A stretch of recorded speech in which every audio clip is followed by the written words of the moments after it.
In the late 1800s, Howell Mountain had a local reputation as the healthiest place on Earth, and for many years Edwin Angwin ran a health resort here that drew city dwellers and health seekers. Meanwhile, Pacific Union College was still located in Healdsburg until 1908, when it closed because of financial troubles. The church began looking for a country location where the school could have a fresh start. They purchased the Angwin Resort in 1909, paying $60,000 for the 1,636 acres. Classes started just a few weeks later. The girls lived in the hotel, and the boys lived in tents and barn lofts. Church was held in the old dance hall. There was no electricity for the first few years, and the only warm place on really cold days was the hotel dining room with its big wood heater.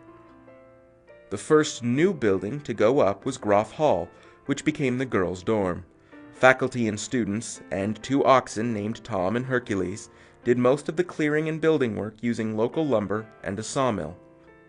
Next to come was Irwin Hall. They had to scrape 8,000 yards of fill from the hillside and dump it to make the promontory on which Irwin Hall now stands. Newton's sons earned 10 cents per ton of debris that they dumped down the hill. Shifts worked constantly, day and night, on the promontory and cutting and hauling trees for lumber. Meanwhile, to get from the train station in St. Helena to PUC, you could take the old college surrey pulled by 4 horses and with room for 21 passengers. It took about 2 hours to get up the hill. The first car at PUC was Professor Newton's and was called the Ark.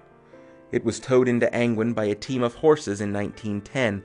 It had right-hand drive, 2 cylinders, motor under the seat, and gas tank in front.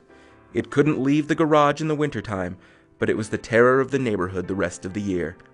Farmers in Pope Valley petitioned the county supervisors to make Newton stay off the road, and they would go to St. Helena by way of Childs Valley rather than chance meeting it on the mountain.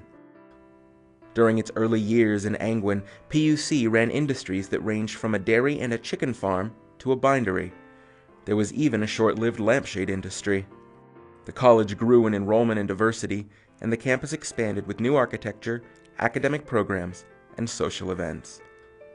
The hard labor of building a new campus was done by students, faculty, and staff, but they seemed to think it was worth it. One graduate of those early days said, "There may be a better college somewhere, but if so, I'd like to see it."